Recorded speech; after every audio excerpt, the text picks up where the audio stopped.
मराठा आंदोलक मनोज जरांगे पाटील हे नाव तुम्हाला माहीतच असेल. त्या ठिकाणी मनोज जरांगे पाटील पुन्हा एकदा उपोषणाला बसणार आहे आणि त्यांनी जवळजवळ ही तारीख देखील ठरवली आहे.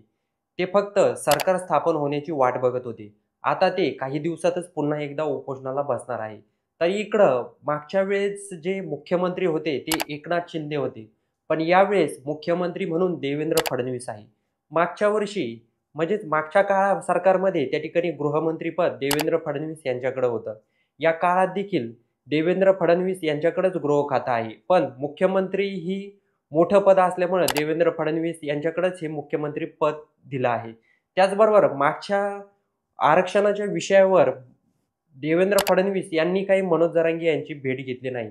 पण मुख्यमंत्री एकनाथ शिंदे यांनी 2 ते 3 वेळेस मनोज जरांगे पाटील यांची समजूत काढून त्या ठिकाणी त्यांची नाराजी दूर केली आहे. म्हणजेच त्या ठिकाणी त्यांनी मनोज जरांगे पाटील ज्यावेळेस उपोषणाला बसले, त्यांचं उपोषण सोडण्यासाठी त्या ठिकाणी मुख्यमंत्री एकनाथ शिंदे असताना त्यांनी तिथं येऊन त्यांचं उपोषण सोडलं आहे. त्याचबरोबर मराठा समाजाला 10% आरक्षण देखील दिलं आहे.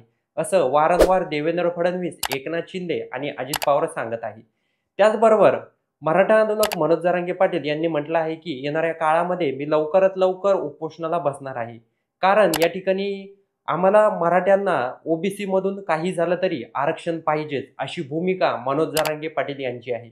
त्यांनी असं देखील म्हटलं आहे की जे तळागाळाचे मराठी आहेत यांनी एकजूट व्हा, आंतरवाली सराटीमध्ये या आणि त्या ठिकाणी मराठा समाजासाठी आपल्याला जागं व्हायचं आहे आणि कुणीही आपल्या गावामध्ये साखळी उपोषण करू नका, असं देखील आवाहन मनोज जरांगे पाटील यांनी केलं आहे.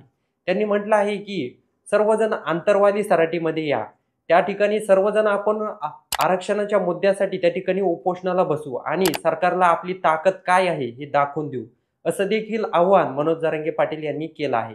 आता येणाऱ्या काळामध्ये देवेंद्र फडणवीस मुख्यमंत्री असल्यामुळं मराठा समाजाला आरक्षण मिळतं का?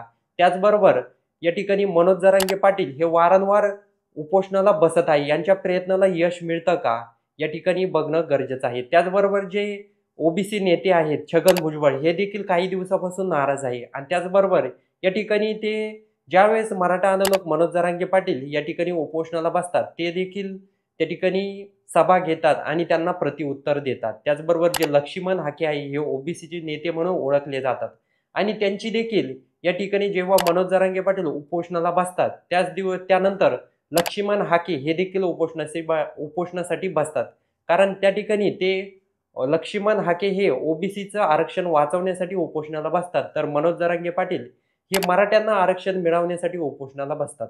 तर येणाऱ्या घडीमध्ये त्या ठिकाणी मराठा समाजाला आरक्षण देण्यामध्ये सरकारला यश येतं का अपयश हे बघणं गरजेचं आहे. त्याचबरोबर मित्रहो, तुमचे काही प्रश्न असतील तर कमेंटमध्ये नक्की कळवा आणि व्हिडिओ आवडला असेल तर चॅनलला सबस्क्राईब करायला विसरू नका.